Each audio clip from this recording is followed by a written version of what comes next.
ន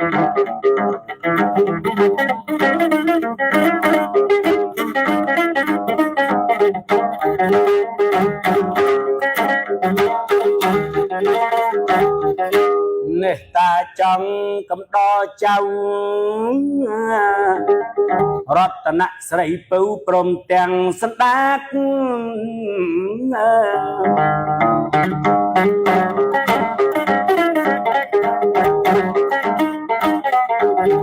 ឲ្យញាតិបានស្ដាប់រឿងបុរាណល្បិតបានបាត់ជាយូរមកហើយ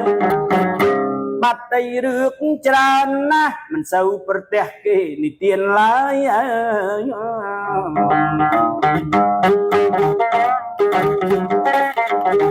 បើចឹងចៅនឹងញាតតើ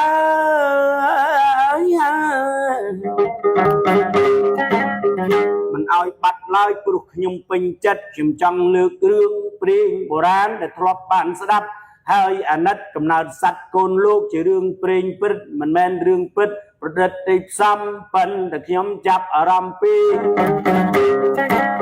ខ្ញុំបាទស្ដាប់ហើយក៏ដេកយំដូច្នេះរំលឹកឲ្យចៅក្មួយកំឡោះក្រមុំ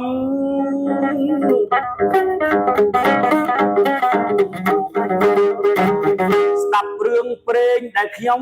នឹងច្រៀងជាបាយ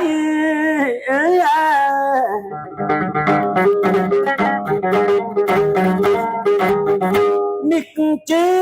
ភាគមួយនៅពេលចិត្តដល់នាទីចៅស្រីរតនៈកែវប្រាប់គ្រូផងថ្លៃចាប់ចបៃភាគមួយណាចៅណាយេឥឡូវចាតាចាប់ផ្ដើមនឹងថ្លែងកាយ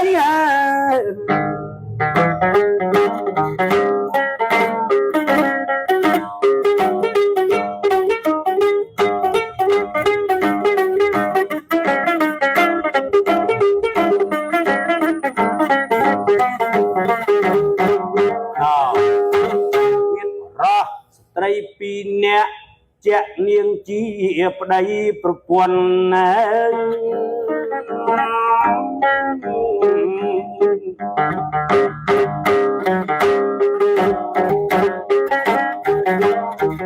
ចៅហើយស្រឡាញ់គ្នាលើសលន់ប៉ុន្តែម្ដាយឪពុកលោកមិនចង់ឲ្យជួបពេកជួនព្រោះខាងប្រុសទួនក្រសុកប្រមុខទេ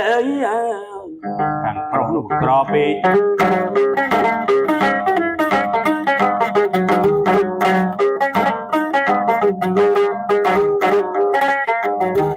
ដល់ពេលបំបែកគ្នាកើតទុកសុកប្រមុខនៅពុំបានអ្នកទាំងពីរហើយសង្សារមិនបានរៀបការសម្រេចរួមប្រាថ្នា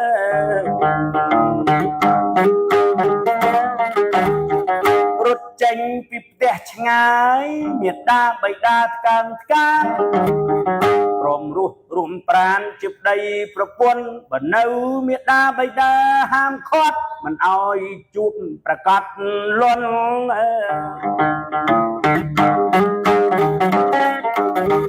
ដូច្នេះមកស្រុកឆ្ងាយ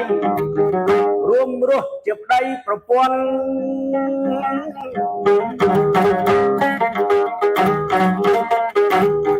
នៅតែក្រលើសលន់រកស៊ីមិនមានចៅវាយរតនៈអ្នកទាំងពីរពងមានកូន3ប្រានកូនសិតតស្រីកែវកល្យាណកូនទាំង3ប្រាននៃអ្នកទាំងពី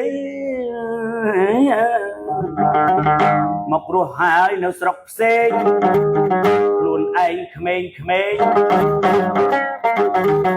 ពឹងនៅស្រុកគេខំប្រឹងជួលដីគេធ្វើស្រែមិនមានឡើយដែរមិនសូវកើតផលរស់ទាំងលំបាកតោកយ៉ាក្រៃខ្វះអង្គឈើព្រៃគ្រាន់នឹងរស់មង្គលមង្គល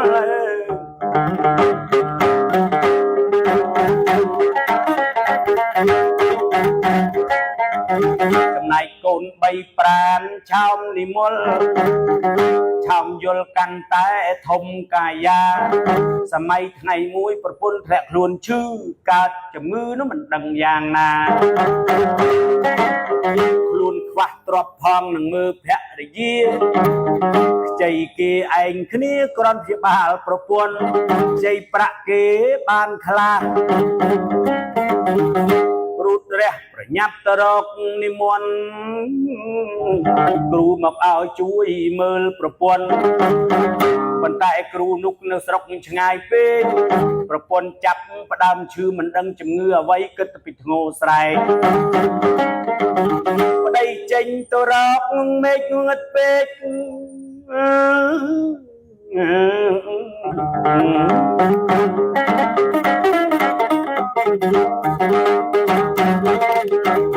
អាណិតប្រពន្ធស្រែកព្រឈឺផ្សេ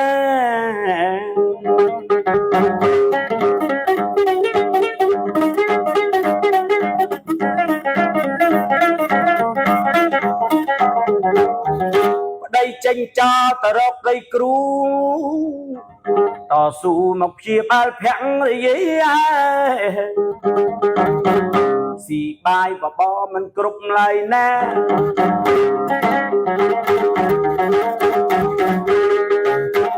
មេឃាធ្លាក់ភ្លៀងមកយ៉ាងខ្លាំង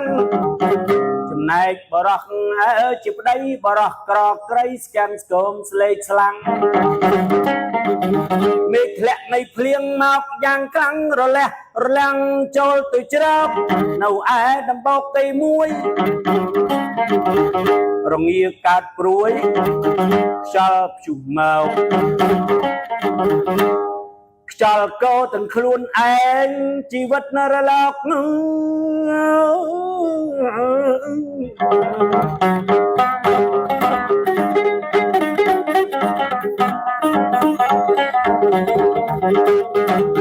មរណៈដល់មកខ្លួនជាប្តី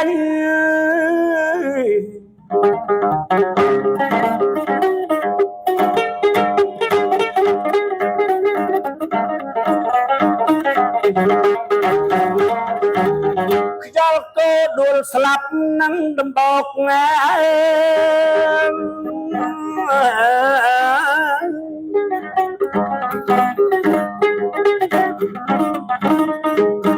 ប្រពន្ធទួញសោកមិនដឹងអ្វី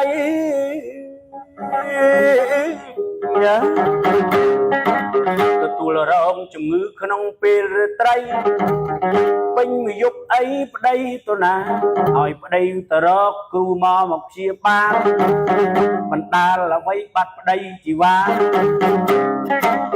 មេឃភ្លឺទៅហើយមិនឃើញផោះស្ដាវិលមកគេហាបានគ្រូឬអត់ទេអេយ៉ាអេកងើយជួបគ្រូឬអត់ទេ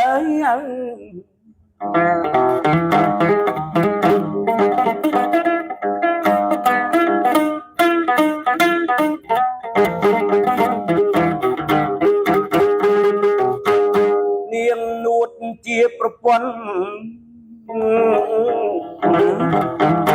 ដល់នាទីហើយបងប្អូនខ្ញុំមិនសូមអាសនមត្តទេចាប់ដើររឿងកំណត់សัตว์កូនលោកភាគមួយប្រកាសទេអរគុណចៅរតនៈដែលស្មោះត្រង់មកចាត់ឥឡូវសូមចាប់ភាគមួយប៉ុណ្ណេះស្លេះប៉ុណ្ណឹងប្រឹងរងចាំតើគ្រោះកៃកម្មយ៉ាងដូច្នេះចូលដល់ភាគ2ខាងមុខនេះសុំស្លេះប៉ុណ្ណេះឈប់ចោចាអេអើចាំជួបភាគ2ណាដូនតើ